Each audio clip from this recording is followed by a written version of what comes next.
Hello friend, नमस्कार। आप लोग कैसे हैं? काफी दिन के बाद मैं सोचा एक और वीडियो अपलोड करूं। एक प्रॉब्लम जो हम लोग फेस कर रहे थे उसी से रिलेटेड है, और मैं उम्मीद करता हूँ आप लोग को ये देख के मजा आएगा, और कुछ कंफ्यूजन होगा तो क्लियर हो जाएगा। ये एक्चुअली रिसर्कुलेशन सिस्टम है, और रिसर्कुलेशन सिस्टम में जो आयल यूज होता है WG46 यूज होता है। नॉर्मल आयल नहीं है। WG46 तो वाटर ग्लाइकोल बेस्ड आयल है। 46 कैनेमेटिक विस्कोसिटी है, हाइड्रोम टेम्परेचर।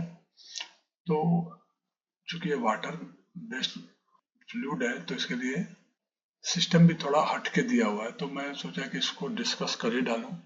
और ये जो बेसिकली WG46 देने का पर्पस ये है कि ये आयल जो है इसका फायर पॉइंट बहुत ज़्यादा है, 450-500 डिग्री सेल्सियस है। तो उस रेंज में इसको यूज करते हैं कि अगर by chance oil use leakage भी हो जाए तो आग पकड़ने के चांसेस कम रहते हैं। तो उसी का एक रिसर्कुलेशन सिस्टम है, मैं जस्ट उसी को डिस्कस कर रहा हूँ। अब देखिए जनरली क्या होता है कि ये स्क्रू पंप हमारा है, और स्क्रू पंप में कैपेसिटी देखिए जो है 200 लीटर पर मिनट है।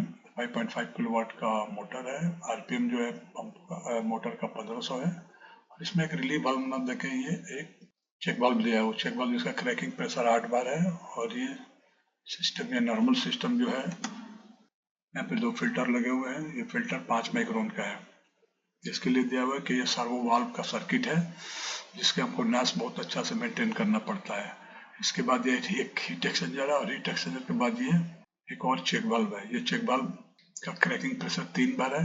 चूंकि क्रैकिंग प्रेशर 3 बार, तो ये सिस्टम का प्रेशर 3 बार में के करीब में मेंटेन रहता है। मतलब ये जो पंप चलता है 3 बार में चलता है। और सेफ्टी के लिए ये हमारा चेक वाल्व दिया हुआ है जो 8 बार पे सेट किया हुआ है। इसे आप अगर निकालेंगे तो इस पंप का प्रेशर 15 बार आता है, मतलब 8 बार सिस्टम प्रेशर मेंटेन यहाँ से होता है।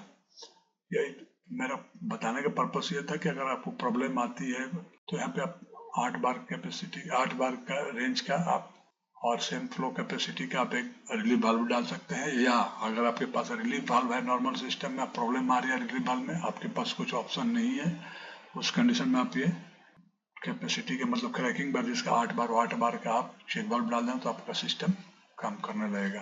तो इसके बताने का एक पर्पस ये था। और चूंकि यहाँ पे एक चेक वाल्व होता है, इस चेक वाल्व के थ्रू जो भी जाएगा तो 3 बार का प्रेशर जब जाए तब भी इधर से आ जाएगा, तो इस सिस्टम प्रेशर 3 बार मेंटेन रहता है। इसके अलावा आप देखिए इसका वाटर सर्किट है। वाटर सर्किट में 9 क्यूबिक मीटर पर आवर के हिसाब से पानी जाता है। इनलेट टेम्परेचर 35, वाटर का जो इनलेट टेम्परेचर 35 डिग्री सेल्सियस और आउटलेट 39 डिग्री सेल्सियस है। तो इसमें हम लोग एक प्रॉब्लम फेस कर रहे थे कि सडन ऐसा हुआ कि एक प्रॉब्लम आना शुरू हुआ, दो सर्वो वाल्व फेल हो गए। और उस दिन ठंड काफी थी, करीब टेम्परेचर 6 से 7 डिग्री था, एटमोस्फेरिक टेम्परेचर। तो उस दिन प्रॉब्लम आना शुरू हो गया।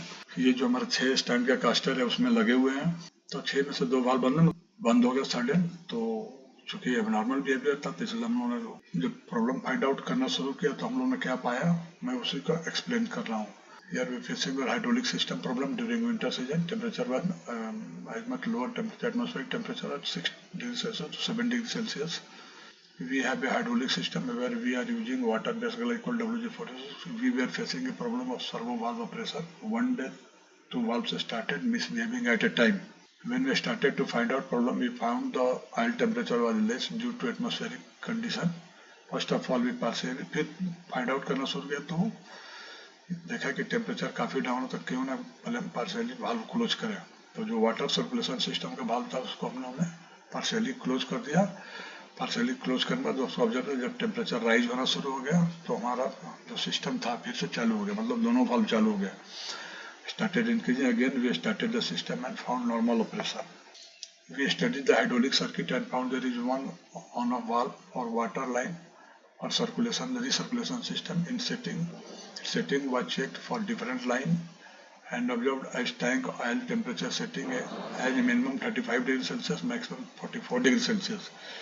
There is a valve in the water line which starts and stops accordingly.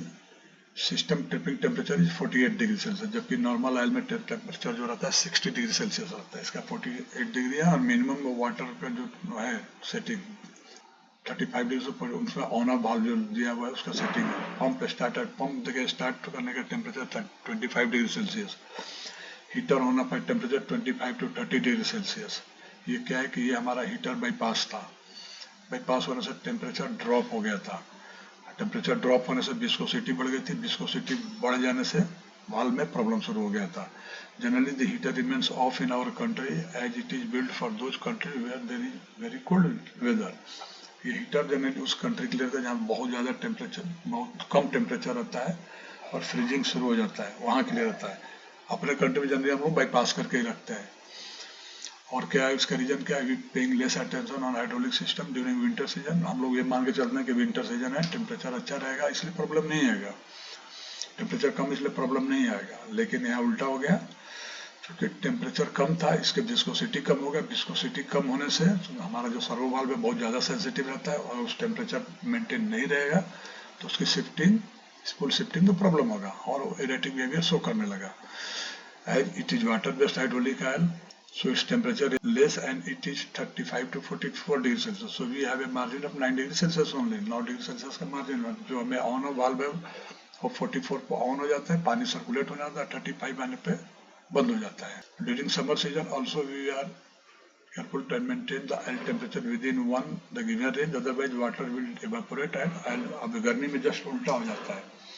अगर हम इसका टेम्परेचर मेंटेन नहीं करेंगे तो क्या होगा, इसका वाटर जो इवेपोरेट हो जाएगा, ऑयल लेवल डाउन हो जाता है। तो उसके लिए हमने एक सिस्टम में क्या किया था कि एक अलग से स्टेनर रॉड डाल दिया था, जिससे कि रनिंग में स्टेनर का हम क्लीनिंग करें और बराबर मेंटेन करें। कभी कभी अगर ज़्यादा प्रॉब्लम आती है तो वेट करते हैं, दोनों लाइन खोलकर छोड़ देते हैं जिससे वाटर का फ्लो बराबर जाता रहे और डिजायर्ड रेंज में वो मेंटेन रहे। तो अब हम आते हैं फिर से सर्किट पे। अब देखिए ये जो मैक्सिमम ऑयल टेम्परेचर है 48 डिग्री सेल्सियस है, इसमें देखिए ये एक ऑन ऑफ वाल्व डाला हुआ है वाटर लाइन में। हमने क्या किया था, यहाँ पे पहले से एक स्टैंडर्ड था जिसको हमने नहीं बनाया है, उसके पैरेलल में एक और स्टैंडर्ड डाल दिया था वाल्व डाल के। मैंने दोनों स्टैंडर्ड है क्योंकि कभी कभी क्या होता चौक होता था, टेम्परेचर बढ़ना शुरू हो जाता था, 48 तक चला जाता था, तो उसकी सेटिंग बढ़ाया। तो बाद में हमने एक और स्टैंडर्ड डाल दिया कि रनिंग में ये स्टैंडर्ड क्लीन कर लेते हैं और ये टेम्परेचर हम बराबर मेंटेन करते हैं। तो गर्मी वाला प्रॉब्लम तो सॉल्व हो गया था, लेकिन ठंडी वाल में जो प्रॉब्लम आया तो उसमें हम लोगों ने देखा है, देखिए सर्किट में 3 हीटर लगा हुआ है 2 किलोवाट का, 1 2 3। ये हीटर से सिस्टम बाईपास था। इसके बाद जब ये सिस्टम बाईपास था तो ठंडी में क्या हुआ, जैसे टेम्परेचर ड्रॉप हुआ, टेम्परेचर ड्रॉप होने के बाद 30 से कम हो गया था टेम्परेचर। ये जो हमारा सिस्टम टेम्परेचर 30 से कम हो गया था, तो 30 से जब कम हो गया तो ये प्रॉब्लम शुरू हो गया। तो हमने जो यहाँ वाल्व डाला था, ये वाल्व को पार्शियली पहले क्लोज किया, पार्शियली क्लोज करके थोड़ा देर चलने दिया। चलने के बाद देखा कि टेम्परेचर हमारा राइज होने लगा, इस रेंज में आ गया, 40 के करीब में आ गया। जैसे 40 के करीब में आ गया पूरा सिस्टम नॉर्मल ऑपरेट होने लगा। तो हमारा ये बताने का पर्पस ये था कि जो भी सिस्टम में दिया रहता है, हमारे आगे ये सिस्टम बाईपास किया हुआ था, जरूरत नहीं पड़ती, सब जगह भी होता है। अब देखिए इसमें एक इनसाइड हीटर है 25 से 30 डिग्री, मतलब ये हीटर है, जैसे टेम्परेचर 25 डिग्री सेल्सियस जाएगी ये अपने आप चालू हो जाएगा और 30 डिग्री सेल्सियस पे बंद होगा। मतलब हीटर की सेटिंग दी है, उस दिन टेम्परेचर बहुत कम था, मतलब हमको लगता है कि 20 के करीब में आ गया होगा और ये हीटर चालू नहीं हुआ। और जैसा कि मालूम है कि जो ऑयल का विस्कोसिटी है, विस्कोसिटी टेम्परेचर पे डिपेंड करता है। जैसे टेम्परेचर कम और ज़्यादा विस्कस हो जाएगा, बढ़ेगा तो कम हो जाएगा। तो दिन टेम्परेचर कम हो गया तो विस्कोसिटी कम हो गया था, जब विस्कोसिटी कम हो गया तो ऑयल को फ्लो करने में प्रॉब्लम होने लगी। हो सकता है पंप का कैपेसिटी भी, जो मेन पंप का कैपेसिटी भी कम होगा क्योंकि खींच नहीं सक नहीं कर पा रहा होगा। तो जब हम लोगों ने इसको बंद किया, बंद करने के बाद और प्रॉब्लम खत्म हो गया, फिर हमने ये हीटर को लाइन में करवा दिया। ये जो बराबर सेटिंग है, ये बराबर सब सेटिंग कर दिया, तब से ये प्रॉब्लम नहीं आया। तो मेरे बताने का पर्पस ये था कि जैसा ये जो सिस्टम है, इस सिस्टम को ख्याल रखना है, स्पेशली ठंडी में। नॉर्मल ऑयल में भी एक दिन प्रॉब्लम आ रहा था हमारे यहाँ फर्नेस पे, तो उस दिन भी यही हो रहा था, टेम्परेचर कम था और मशीन काफ़ी देर से बंद था, सेल चेंज में बंद था, 8 घंटा के लिए बंद हुआ था। फिर चालू किया तो अपने आप माइनस में आने लगा वो फर्नेस। जब वो चेक किया तो चेक करने के बाद हमने लोगों को बोला कि ऐसा करो, सर्कुलेशन सिस्टम का वाल्व थोड़ा देर के लिए बंद करो, जैसे टेम्परेचर राइज हो जाए फिर चालू हो। जैसे टेम्परेचर राइज हो गया वो सिस्टम नॉर्मल चलने लगा, मतलब जो माइनस में आ रहा था फर्नेस वो प्रॉब्लम सॉल्व हो गया।